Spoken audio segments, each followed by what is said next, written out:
मुंबई महापौर बंगल्यावर उधळपट्टी सुरू आहे का असा सवाल उपस्थित होत आहे।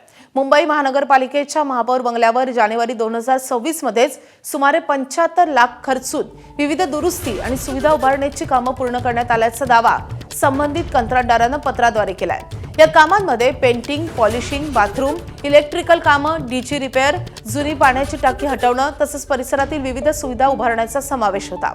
मात्र 16 फेब्रुवारी 2026 रोजी महापौरांच्या भेटीदरम्यान पुन्हा मोठ्या प्रमाणावर बदल आणि अतिरिक्त कामं करण्यात आल्याचं समोर आलंय। त्यामुळे काही दिवसांपूर्वीच पूर्ण झालेल्या 75 लाखांच्या कामांची गुणवत्ता आणि उपयुक्ततेवर प्रश्नचिन्ह निर्माण होत आहे। याच पार्श्वभूमीवर आता पुन्हा जवळपास 3 कोटी 40 लाखांच्या नव्या कामांना मंजुरी देण्यात आल्यानं 75 लाख रुपये पाण्यात गेले का असा सवाल उपस्थित होत आहे। वारंवार त्याच कामांवर कोट्यवधी रुपयांचा खर्च होत असल्यानं महापालिकेच्या नियोजन आणि आर्थिक पारदर्शकतेवरही प्रश्न उपस्थित होत आहेत।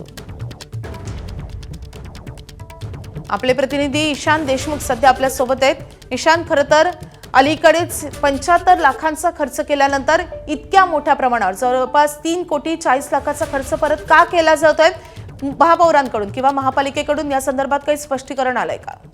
माधवी, नक्कीच आपण आता जे पत्र पाहिलं असेल त्यामध्ये जो ठेकेदार होता त्यांनी नमूद केलं आहे की मी 75 लाखाची कामं केली आहेत आणि ती पूर्ण झाली आहेत आणि हे जे पत्र आहे ते जानेवारी मध्ये ही सर्व कामं पूर्ण झाली होती असा देखील त्याचा दावा आहे। त्यामुळे 75 लाख हे महापौर बंगल्यावरती खर्च केले असल्यास तरी आता पुन्हा एकदा 3.5 कोटी रुपये खर्च केले जाणार आहेत। ते स्थायी समितीमध्ये मंजूर देखील झालं आहे। त्यामुळे कुठेतरी प्रश्न असा उपस्थित होतो, मग पहिले 75 लाखाचं काय केलं, ती कोणती कामं होती? असं सांगण्यात येते की जी 75 लाखामध्ये कामं केली गेली होती त्यातलीच काही कामं ही पुन्हा एकदा या 3.5 करोड रुपयामध्ये देखील करण्यात येणार आहे। त्यामुळे 75 लाख पाण्यात गेले का असा प्रश्न आता उपस्थित केला जातोय। नेमकं महानगरपालिका प्रशासन करते काय, कुठे खर्च करते, काय त्यांच्याकडे नियोजन आहे का असा आता प्रश्न आणि सवाल उपस्थित होतो। कारण की 75 लाख जर खर्च केले जात आहेत एका बंगल्यावरती आणि पुन्हा एकदा त्याच बंगल्यावरती 3.5 करोड रुपये खर्च केले जात आहेत तर पैशांची कशा प्रकारे उधळणपट्टी होतीये